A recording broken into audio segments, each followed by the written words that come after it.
E vamos lá agora, Nino, nos conte um pouquinho da sua trajetória. Pessoal, bom dia. A gente já conversou um pouquinho. Eu sou o Nino Bernabé, eu estou hoje como CEO do Grupo Econômico JB. A gente tem como uma das nossas principais atividades rede de supermercado. Nós estamos hoje com 17 lojas ali no Triângulo Mineiro, né? Sou de Minas, associado também da APAS, mas mineiro. E a gente veio aqui hoje para poder trocar um pouco de experiência, trocar um pouquinho de ideia aqui a convite da Adriana. Obrigado, Adriana, pela oportunidade. E vai ser um prazer, está sendo um prazer estar aqui hoje. Ô Nino, como que uma equipe mais engajada pode trazer mais rentabilidade para o supermercado? Adriana, uma empresa, né, ela tem como principal propósito dela é gerar lucro, né? Então, e aí depois cada empresa ela vai ter ali sua missão, sua visão, seus valores, principalmente. Mas a principal propósito de uma empresa hoje é gerar lucro, é gerar rentabilidade. E a gente sabe que a rentabilidade do supermercado é um baita de um desafio, né? A gente trabalha aí com margens muito apertadas. E aí, então, a gente poderia chamar essa rentabilidade, esse lucro, de sucesso. E o que acontece com o sucesso? O sucesso, ele não é um troféu que você vai e conquista. O sucesso, ele é um apartamento que você tem que pagar o aluguel dele todos os dias. Então, a rentabilidade é isso, né? A rentabilidade do supermercado, você não consegue conquistar ela. Ela é um aluguel que você paga ele todos os dias. O dia que você deixar de pagar esse aluguel, você vai deixar de ter rentabilidade, você vai deixar de ter lucro no seu negócio. E uma equipe hoje bem engajada, ela faz toda a diferença na nossa operação. Porque o supermercado, ele não tem uma porta de entrada e uma porta de saída, né? Fisicamente pode até que ser que tenha, mas lá dentro a gente entende que os processos eles acontecem ali todos os dias de transformação. Você tem uma indústria, né, dentro do próprio negócio, né, que a gente tem padaria, açougue, FLV. Então, o que acontece? A equipe bem engajada, ela vai fazer com que os seus processos sejam mais feitos de maneira mais disciplinada. Então, o resultado está muito atrelado à disciplina dos processos e à disciplina das pessoas em executar esses processos. O grande pulo do gato é fazer com que essas pessoas tenham a disciplina de executar. E a gente sabe que o dia a dia do supermercado não é bem assim que funciona, né? A coisa não é tão romantizada desse jeito. Então, hoje em dia, é um grande desafio a gente ter uma equipe bem engajada e nós vamos ter que pagar esse aluguel todo dia. Você tem que treinar todo dia. Turnover hoje no supermercado, ele extrapola 50%, se você for bom. Se você for bom, né, se tiver um recrutamento, uma retenção bacana, você deve estar com um turnover aí entre 45% a 55%, isso são os bons. Então, assim, esse treinamento, esse pagar o aluguel diariamente com a equipe, ele é que vai fazer toda a diferença. Hoje, a gente se encontra com desafios de quando você está com o quadro completo, a pessoa falta do trabalho. Fala, mas você vai perder o ticket, você vai perder o bônus se tiver uma remuneração variável, e mesmo assim o pessoal falta.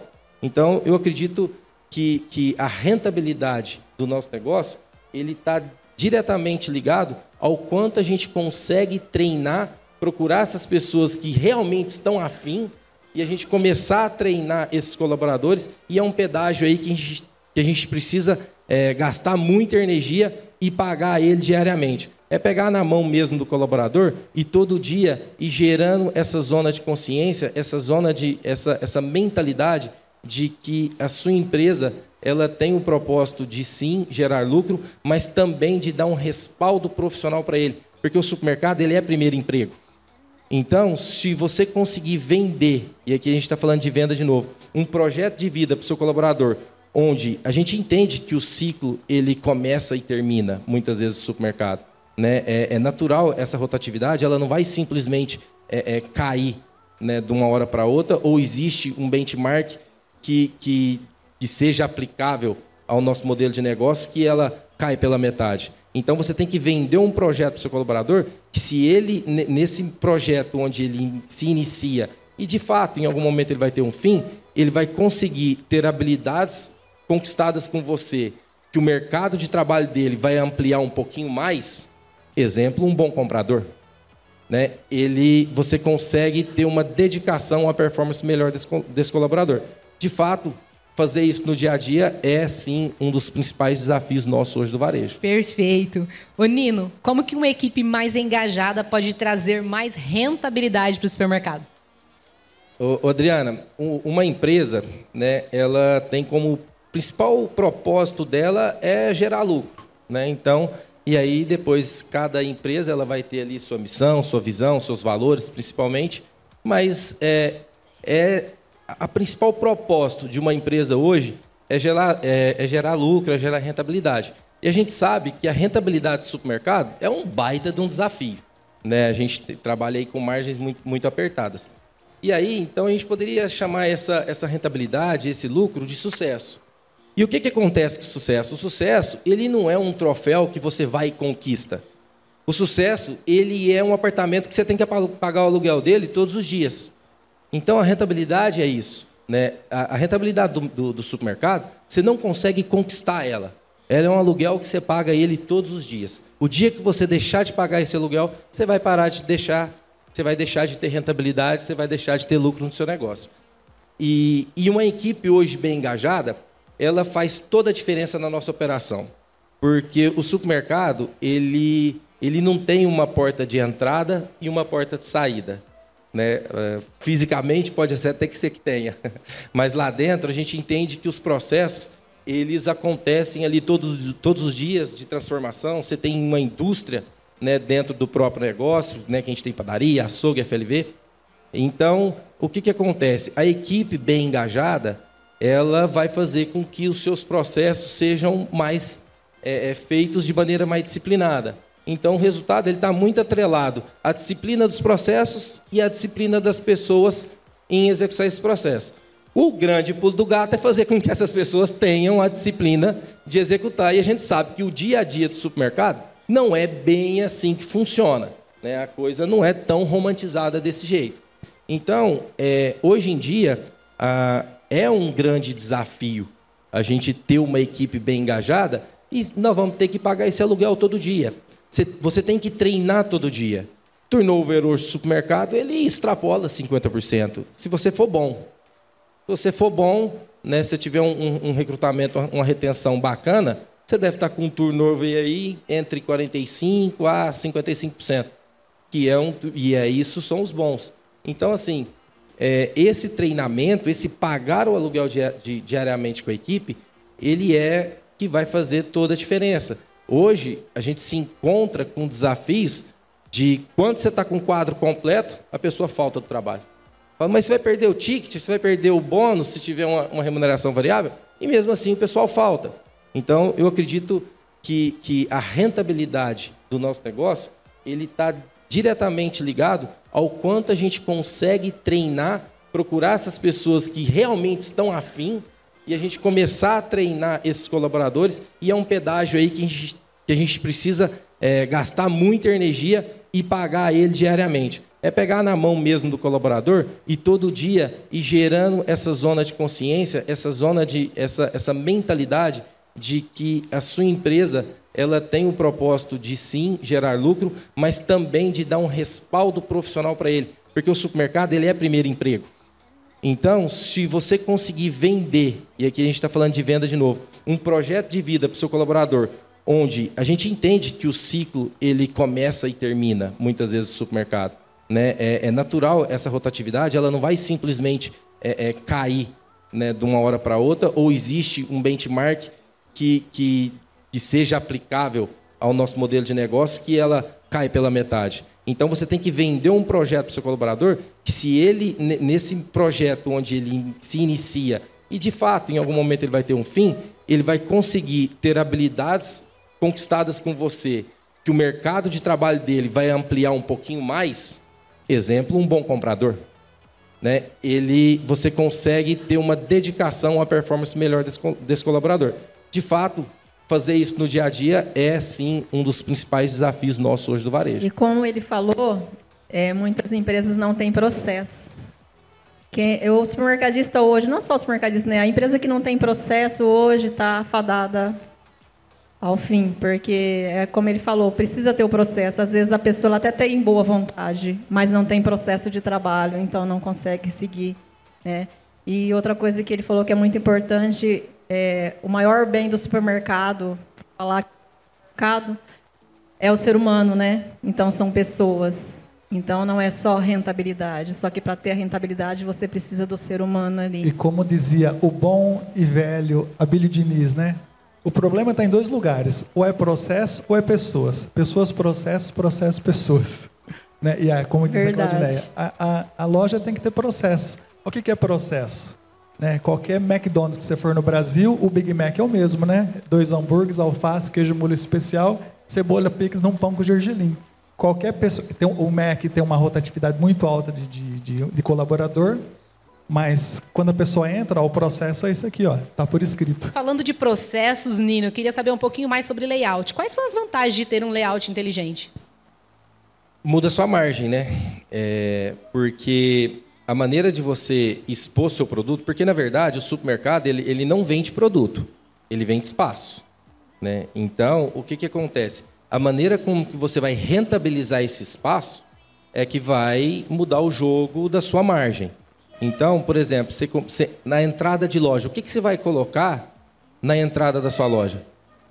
Eu acabei de mudar um layout de uma loja e eu estava com ração de cachorro na entrada da loja. Falei, onde é que eu estou com a cabeça? Só que o dia a dia te consome. O dia a dia ele te consome e você vai fazendo pequenas mudanças que, de repente, vira uma paisagem. E aí, a hora que você para olhar, você fala, eu estou com ração de cachorro na entrada? Eu estava. Faz 15 dias que eu mudei. Não faz sentido, né? Mas fez sentido durante uns 2 ou 3 anos. Eu acho que a gente estava com esse layout antigo lá. Então, de tempos em tempos, eu acho muito importante. E, mais uma vez, o fornecedor pode ser, sim, um dos grandes parceiros, né, em relação à realização de loja. A gente tem grandes empresas hoje também que fazem esse trabalho.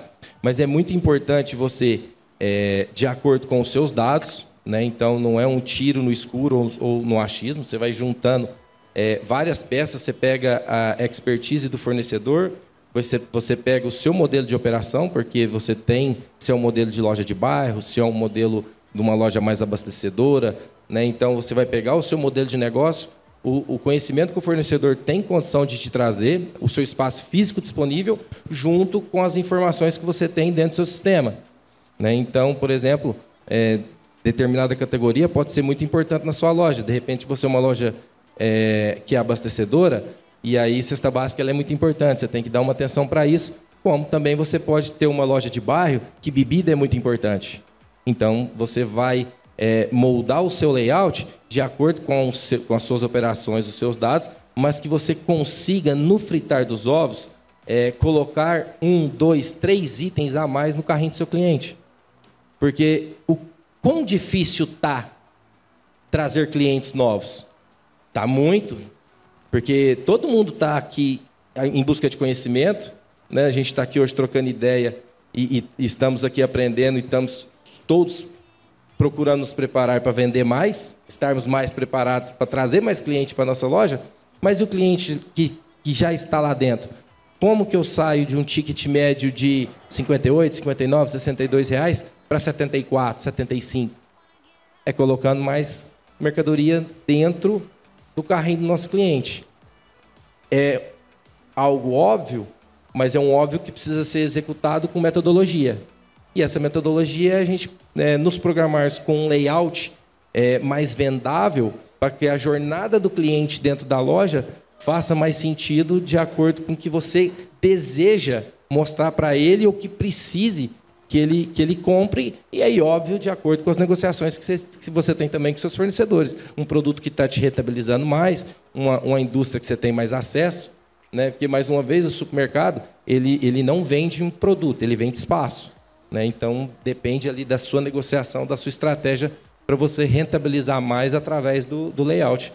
Eu acredito muito nisso, estou investindo bastante nisso, né? Das 17 lojas, eu vou mudar os 17 layouts. Porque quando a gente revisitou, eu estava com ração de cachorro na frente da loja, mais uma vez. Então, uma baita oportunidade, muito dinheiro na mesa aí ficando. sendo que eu poderia, dentro de casa, a um custo baixíssimo de trabalho, né? Vai nos custar suor fazer esse trabalho, então faz muito sentido estar, de tempos em tempos, revisitando esse tema aí do layout. Fantástico isso que você falou dessa ponta de gôndola com ração, porque a gente sempre faz a pergunta aos nossos clientes. Faz sentido negociar toda a ponta de gôndola? É interessante para o supermercado, né? Ter negociação em toda a ponta de gôndola? É inadmissível você ter uma ponta de gôndola que não esteja negociada. Fantástico. A indústria está gastando milhões para poder saber o que seu cliente quer comprar. Por que você não vai vender seu espaço para eles? Ótimo. Basta saber quem está disposto a pagar. Muito bom. E aí entra o papel do comprador. Entra o papel do comprador. Perfeito. Gente, trade marketing, quem não está jogando esse jogo, é muito dinheiro que está na mesa, tá? E detalhe, esse dinheiro não está sobrando. Se você não está pegando, alguém está pegando a sua fatia. Isso é fato, isso não isso existe e está acontecendo, né? Então, assim, não deixa a sua fatia para o outro, né? Pega ela, porque todos os seus fornecedores têm uma verba que está destinada a espaço, tem uma verba que está destinada a trade marketing. Se você não está pegando, seu concorrente que está mais preparado que você está pegando ela. Isso com certeza. Às vezes ele quer a bonificação do comercial, e não é o comercial que tem dinheiro. Quem tem dinheiro é o trade marketing. Então, tem algumas empresas que até negociam o JBP. Negocia lá no começo do ano, fecha o ano todo. E se ele não está dando para você, com certeza o teu concorrente está ganhando. Sensacional. E até nessas oportunidades, e tem economia tributária nessas receitas financeiras ou extras que são tributadas, fazendo um bom planejamento tributário, também tem sua economia que pode deixar mais dinheiro na mesa para o supermercadista. E você sabe, ouvindo ele falar aqui, falando em rentabilidade, uma forma de aumentar a rentabilidade da loja, você pode fazer o seguinte, né? Você pode contratar uma ferramenta para fazer a questão desse planograma aí, mas você pode também utilizar o teu ERP que você tem na loja. Deixa eu falar rapidinho, só um exemplo, né, que a gente sempre usa isso aí e a gente vê a categoria crescendo. Imaginem agora uma gôndola lá da sua loja, gôndola de amaciante de 2 litros. Você tem lá Comfort, Monbiju e IP, por exemplo, de 2 litros. Vai lá no escritório, tira um relatório da venda de 3 meses de amaciante de 2 litros. E vê quais são as marcas mais importantes ali. Então, por exemplo, você tira o relatório, você observa que a marca Comfort representa 70% da venda. 50% da venda. E aí, quando você olha, teoricamente, né, naquele espaço, o Comfort teria que ter 50% do espaço. Aí, vai mais a fundo. Dentro do Comfort, a gente tem o azul, o amarelo, o branco e o rosa.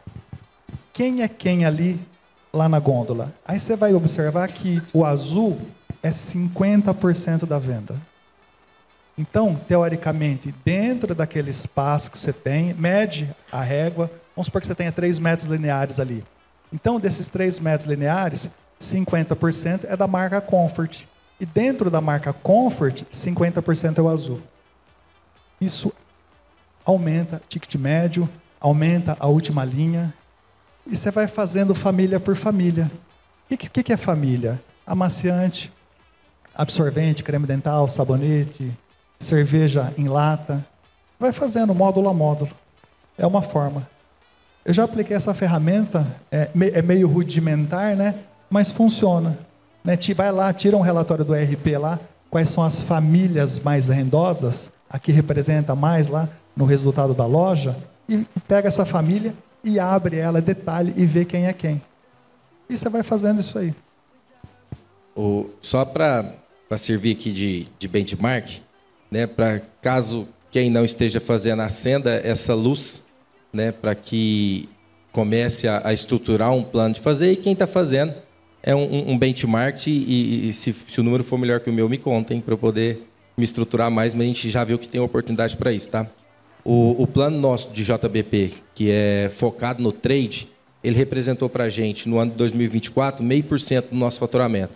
Então, 0,5% de todo o faturamento, nós conseguimos arrecadar do fornecedor através de uma verba de trade que ela não tem nada a ver com as verbas comerciais tradicionais. Sellout, sell-in, negociação, volume de venda, nada. Nós estamos falando de um plano desenhado que ele foi dividido por cotas, né? Então, a gente tinha cota diamante, cota ouro, cota prata, cota bronze, e lá estava muito bem explicado quais são as entregas que a gente fez, né? Então, caso também a Adriana tem meu contato, para mim vai ser um prazer estar também esclarecendo o que seria isso. E aí, nesse ano de 2024, representou 0,5%, foi um plano piloto, é a primeira vez que a gente teve um JBP estruturado, foi no ano de 2024, nós vendemos essas cotas no começo do ano, e esse ano, em dezembro, a gente vai fazer o evento novamente para 2025, e a gente entende que existe muita oportunidade na mesa ainda. Então, provavelmente, aí a gente consegue, bem estruturado, planejado, e depois de operar um ano com fatos e dados para a gente mostrar para a indústria, a gente consegue escalar isso aí para 0,6, 0,7. Essa é a nossa meta para esse ano. Então, assim, de verdade, para quem não está fazendo, é um dinheiro que está na mesa, né? E para quem está fazendo, é um benchmark. Se alguém tiver um número melhor que eu, me conta, para eu poder já colocar no meu radar. E assim, a questão é um pouco diferente quando a gente fala em trade marketing. Você não pode vincular o trade a volume. Então, o que acontece? A indústria ela não vai te entregar a verba de trade por conta de relacionamento nesse primeiro momento. Ela vai te entregar a verba de trade para quem executa. O ponto X é a execução, tá? Porque nós, supermercadista, e aí eu me coloco, né, nessa mesma análise, de que nós, supermercadistas, temos um problema meio sério com a execução, né? Então, assim, e a gente entende que o resultado ele vem da execução. Então, o trade marketing ele é execução na veia, tá? A indústria, ela, através de um relacionamento, ela pode até apostar em você e tá tudo bem. Só que se a execução não acontecer, você esquece essa negociação. Isso é muito sério, a indústria não brinca com isso. Se você está negociando um espaço, se você está negociando uma visibilidade, um trabalho de visibilidade, porque o trade marketing é isso, realmente você tem que estar estruturado para executar. Você não pode brincar com isso, porque, de fato, depois você reconstruir isso é muito complicado. Então, essa credibilidade, uma vez perdida, ela é muito difícil você reconquistar ela. Tá? Não é uma negociação do dia a dia, não. O trade marketing é um negócio que eles gastam milhões, é um negócio que eles levam muito a sério. Então, a execução do supermercadista, ela tem que ser muito séria. E nós, supermercadistas, por conta do nosso dia a dia, nós falhamos um pouco nessa execução de forma disciplinada quando se diz respeito a espaço, a visibilidade, a rotina, né, de marketing mesmo, né, de postagens de Instagram, criação de stories, criação de reels. Então, assim, realmente é um dinheiro que está aí na mesa, é um dinheiro que ele tem que ser conquistado, mas a execução ela tem que ser militar nesse assunto, porque a indústria não brinca com isso. Isso que o Nino falou é importante, porque ele estava falando, eu estava imaginando. Quando a gente fala em capacitar mão de obra, a gente fala assim, nossa, é muita gente, né? Não. Primeiro, você capacita o líder. Imagina que isso aqui seja um supermercado, e vocês aí sejam os colaboradores, ele é o proprietário, e nós aqui somos os líderes. Então, ele nos capacita, né? E nós, os técnicos, né? Os Bernardinhos da vida, vamos capacitar vocês. Qual é o mundo ideal do empresário? Não é ficar perdido no operacional da loja. O mundo ideal ele tem líder, a loja anda sozinha. Eu não preciso da presença dele, a loja anda sozinha. Qual é a função dele? Participar de eventos como esse, conhecer lojas, conhecer concorrentes, visitar feiras, ir para os Estados Unidos, conhecer loja, ir para a praia, ir para Paris, etc. Esse é o mundo ideal. Coloca isso na cabeça, esse é o mundo ideal. Ah, mas você está falando besteira. Não, eu tenho um cliente que funciona assim já. O mundo ideal é esse. Excelente. E traz o seu gerente para perto. Entende se ele está conhecendo o propósito da empresa, se ele entendeu aonde você quer chegar. E aí, a partir do gerente, você começa a descer. Faz o gerente conversar com o líder, ter uma reunião semanal com o líder, conhecer quais são as dificuldades do setor, e assim eles vão conhecendo, e você também vai conhecendo a operação. Ô Nino, o que a tecnologia, nos dias de hoje, pode impactar na rentabilidade? É o que vai determinar se você vai ter ou não ter ela, né? Assim, a tecnologia, desde que seja entendido que ela não é fim, ela é meio, né? Então, o que eu quero dizer com isso? A tecnologia ela não vai resolver os seus problemas. Ela vai tracionar para que você resolva eles de maneira mais assertiva e mais rápido, né? Então, a gente fala que intensidade distorce tempo. Então, o que acontece? A tecnologia ela te ajuda a ser mais assertivo nessa intensidade para que você consiga, de fato, distorcer o tempo, que seria fazer o que você faz hoje de maneira mais produtiva e mais rápida, para que você, de fato, consiga crescer de maneira sustentável, porque a gente entende que se uma empresa ela não está crescendo, ela está morrendo. Então, acho que crescer não é nenhuma questão de vaidade, e sim uma questão de necessidade, né, de sobrevivência, inclusive, do nosso negócio. A tecnologia, hoje, de uma maneira prática lá, a gente não conseguiria, de fato, tocar o nosso negócio hoje, por exemplo, sem um BI que a gente desenvolveu lá dentro, que é uma maneira dinâmica e rápida de você trazer a sua informação para que você consiga decidir com velocidade. Então, o que vai fazer com que você tenha sucesso é a velocidade que você consegue tomar decisão. O ponto é aonde eu estou e para onde eu vou. Então, tem que ter um nível de clareza muito grande em relação a isso, né? Quando eu saí da minha casa hoje, eu sabia exatamente onde eu estava. E eu havia recebido o endereço daqui. Então, no ponto que eu coloco no GPS, de fato, o endereço aqui, eu não sabia chegar até aqui. Então, quando eu coloco no GPS até aqui, o Waze já me deu o caminho. Se por qualquer motivo, alguma rua dessas, eu tivesse algum problema, a prefeitura estivesse arrumando, por exemplo, ele recalcularia a rota. Mas eu sabia onde eu estava e eu sei onde eu quero chegar. Então, a tecnologia ela está muito pautada em cima disso, né? A gente tem hoje, por exemplo, CRM. Eu acredito que todo mundo tem CRM aqui. Mas qual que é o trabalho que você faz no CRM, né? E o quanto ele consegue te ajudar a direcionar e ser mais participativo na vida do seu cliente, fazendo com que ele compre mais. Porque cada vez mais o cliente ele quer ter aquele atendimento personalizado. Se eu pudesse ficar na frente da loja da forma como meu avô fazia, pegando na mão de cada um, eu vendia o dobro que eu vendo hoje. O problema é que eu não consigo fazer isso. Só que o CRM é uma forma que a tecnologia te dá de você pegar na mão do seu cliente e falar: ô Márcio, eu sei que você gosta de tomar cerveja, cara, eu tenho uma Heineken aqui especial para você. Então, dessa forma, você consegue se comunicar, porque tudo...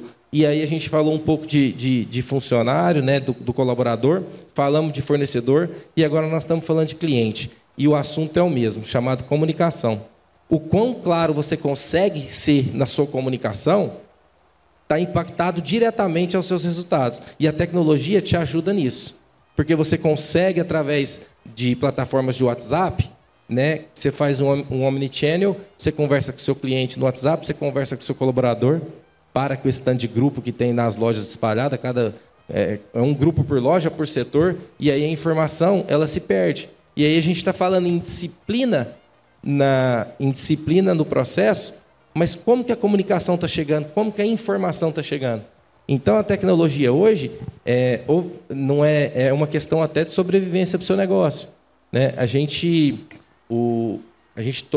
consegue tomar decisão hoje muito rápido através desses BIs, né? O BI hoje é uma ferramenta que nós desenvolvemos para nós lá. Nós começamos isso em 2013. E o negócio hoje ele é tão dependente dessa informação, na velocidade que ela chega e o quanto a gente consegue cuidar da margem, cuidar da venda, cuidar da sessão que está caindo, cuidar da margem negativa que está entregando, cuidar do estoque, se está com 42 dias de estoque, se o prazo de pagamento está de acordo com o seu prazo de recebimento, como é que está seu fluxo de caixa, como é que está a sua necessidade de capital de giro. Se for tirar relatório para isso aí tudo, você já tirou 500 páginas de relatório e não deu conta de ler nenhuma, porque a operação o bicho está pegando lá embaixo. Então, esse tipo de tecnologia, que você consegue tomar uma decisão de forma rápida e dinâmica, é que vai fazer com que a gente consiga, de fato, estar olhando a nossa operação, que no fritar dos ovos é lá que o dinheiro está.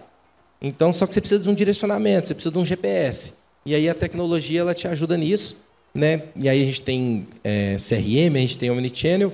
E aí, falando um pouquinho do BI, minha empresa hoje não vive sem esse negócio, porque eu estou transformando isso num negócio para que eu não posso nem pensar em perder essa ferramenta. Então, a gente começa a transformar isso num negócio, porque para que ele realmente perdure junto com a empresa e passe a fazer parte lá do ecossistema.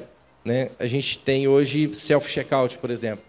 Né? Então, com uma operadora, você atende 4 clientes de uma vez. Uma operadora ali somente observando e dando um apoio caso o cliente precisar. Isso muda o jogo. Você pega o CRM, qual que é o caixa que mais tem a identificação do cliente? O self-checkout. É o dobro. Porque não tem, ele tem a disciplina, né? Ele não deixa o cliente... Ele pergunta para o cliente, digita seu CPF? Não segue. Entendeu? Então, não tem outro jeito. Então, assim, a tecnologia realmente ela tem um impacto gigante no nosso negócio. A gente só não pode confundir achando que a tecnologia é fim. Ela não é fim, ela é meio. Né? Ela te ajuda a distorcer o tempo, ela te ajuda na intensidade, mas ela não vai resolver para você seus problemas. Você precisa, de fato, ter seus processos muito bem definidos e desenhados. E nas pessoas, os papéis e responsabilidades também tem que estar muito claro, essa comunicação com seus gerentes. Né? Todo mundo tem que saber exatamente o que tem que entregar e que dia. Nino, o departamento de compras, para a gente encerrar, então, a nossa pauta aqui com você. O departamento de compras, hoje em dia, ele deveria mesmo ter este nome? A gente conversou bastante disso e eu, assim, o departamento de compras, né, a gente poderia chamar ele de departamento de gestão, né, comprador vira gestores, mas assim, eu não estou gostando muito de gourmetizar esse negócio, não. Estou gostando muito de romantizar esse negócio, não. Na verdade, eu preciso que minha equipe entenda que não existe comprador mais. Existe vendedor. E para de romantizar esse negócio falando que nós somos gestores. De fato são, porque quando a gente fala em vender, nós não podemos vender a qualquer custo. Nós precisamos vender com margem. Então, por isso, o nome gestor caberia. Mas eu não gosto disso, não. Tem que ser vendedor. Por que isso, Nino? É um paradigma que, quando fala assim, comprador, parece um lifestyle. Parece um status. E aí que mora o problema. Não é um lifestyle, não é um status, porque aí fica um posicionamento, e a gente discutiu bastante sobre isso aqui, que o vendedor é o inimigo do comprador. E, na verdade, o comprador, ele é vendedor. Ele é vendedor. A responsabilidade da venda, ela começa no comercial, ela começa lá no departamento de compras. Então, eu discordo totalmente desse nome hoje, é um paradigma que eu brigo com ele todos os dias, porque vocês não são compradores, vocês são vendedores. Né? A gente, toda segunda-feira, toda terça-feira agora, mudaram para terça. Toda terça-feira, eles têm a reunião. Compradores, gerentes, marketing e perdas. Aí ontem eu perguntei, como é que foi a reunião hoje? Como é que foi o tratado? Ixi, o senhor só deu briga. Eu falei, então foi produtivo. Então vocês trabalharam bem. Porque o que acontece? Tem que parar de achar, o gerente não tem, o comprador ele tem que parar de achar que a função dele não, a mercadoria chegou. O gerente tem que pôr para vender, o gerente tem que vender. Então, existe muito esse paradigma hoje.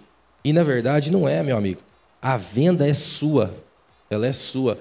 E perdas, Nino, o que compras tem a ver com perdas? Tem tudo, aí se o orçamento não der, se o compra e venda não bater, aonde você vai? Dificilmente tem um sistema hoje que calcula a margem errada. Se o compra e venda não bateu, só tem 2 lugares. Ou seu sistema está calculando a margem errado, que hoje eu acho difícil, ou sua perda é muito maior do que você imagina que ela é. Não, minha perda dá 2%. Vai por mim, não é. Vai por mim que não é. Então, assim, e aí o que o comprador tem a ver com isso? Quem administra 72% do dinheiro é ele. É o comprador. E aí você vai falar para mim que ele não tem nada a ver com venda, não tem nada a ver com perdas? Tem tudo a ver. Tem tudo a ver. Então, eu não gosto desse nome departamento de compras. É uma briga minha interna lá todos os dias, dentro da minha empresa, que eles não só põe a coisa na cabeça de vocês não são compradores, vocês são vendedores. A venda é responsabilidade de vocês. Vocês precisam brigar pela venda, vocês precisam ficar indignados pela venda. Se a mercadoria não está na área de venda, a responsabilidade primeiro é sua. E do gerente? Falei, também. Mas a responsabilidade primeiro é sua. Quem vai brigar com o gerente é você. Você que vai para cima do cara. E aí, para o gerente, eu vi para falar assim, cara, a responsabilidade da venda é sua. Vai para cima do comprador. Como assim? A mercadoria não está aqui? Então, essa comunicação e essa interação e acabar com essa guerra, operação versus compras versus comercial, isso tem que acabar, porque a gente consegue diminuir ruptura dessa forma. O gerente tem que entregar uma acurácia do estoque o mais próximo possível, para o cara poder não deixar da ruptura. Só que de quem que é essa responsabilidade? Essa responsabilidade é sim do departamento de compras. Perdas é sim responsabilidade do departamento de compras, porque eles cuidam de 72% do dinheiro, 73% do dinheiro. Então, de fato, departamento de compras ele já não é mais um departamento de compras, ele é departamento de vendas, né? O que o departamento de vendas tem a ver com a receita da pizza? É simples, aí sua receita na pizza está falando que você vai usar 100 gramas de pizza. Você faz um evento, vende 4.000 pizzas e usou 200, aí dá ruptura na mussarela. Vai dar mesmo. E de quem que é essa responsabilidade? Do gerente da loja? Não, também, óbvio. Mas é do departamento de vendas. Porque se você estiver preocupado com a venda da mussarela, você está preocupado se vai faltar mussarela por conta da pizza ou não. Se você estiver preocupado com a venda, você está preocupado se estão produzindo a pizza, pelo menos. Porque muitas vezes, às vezes não está produzindo errado, mas também não está produzindo. Aí, a Marquespan chega com um produto novo. Demora uma semana para cadastrar, demora mais uma semana para fazer receituário, para fazer etiqueta nutricional. É responsabilidade de quem é isso? Do departamento de vendas. Porque a demanda, ela começa lá. Aonde começa a demanda? A demanda começa no departamento de vendas, do vendedor, que se chama de comprador hoje, eu discordo. Começa no departamento de vendas. E ali sai as demandas. Aí sai uma demanda para o gerente de perdas, sai uma demanda para o gerente de loja. Mas a demanda sai dali. Porque se ele estiver vigilante, qual que é a velocidade que a gente resolve esse problema? Muito mais rápido do que, no meu caso, porque essa é uma briga minha lá hoje, que eu resolvo hoje. É muito mais rápido. Você resolve muito mais rápido. Porque o cara lá, ele já está preocupado. No início do processo. E não só depois que o cliente chegou e reclamou. Falou, pô, mas faltou mussarela de novo. Sensacional. Ele falando assim, o que é importante? O processo, né? Quando tem o processo, cada um sabe qual é a sua função, sabe qual é o seu processo. E aí fica a cobrança do comprador para o gerente, do gerente para o comprador. E as reuniões são muito importantes. Isso que você falou é muito importante, ter a reunião de toda a equipe para cada um saber qual que é o seu processo dentro daquela venda, né? Mas eu sou compradora, tá? Não, é claro que é uma brincadeira que eu faço, né? Uma brincadeira séria, mas é claro, a gente sabe que é um paradigma assim. O ponto é que se é a mentalidade da venda, né? É esse o ponto que eu quero mexer. É a mentalidade da venda para que você consiga tracionar mais rápido. Porque essa questão do processo vir primeiro do que a venda faz com que o time seja 70%, 80% operacional e 20% estratégico. Então, essa mudança de mentalidade é para que a gente, de fato, consiga ser 70% estratégico e 30% operacional. O objetivo em si é esse. Que a venda vai acontecer naturalmente, né? Com estratégia, né? Vai. Muito bom, muito bom.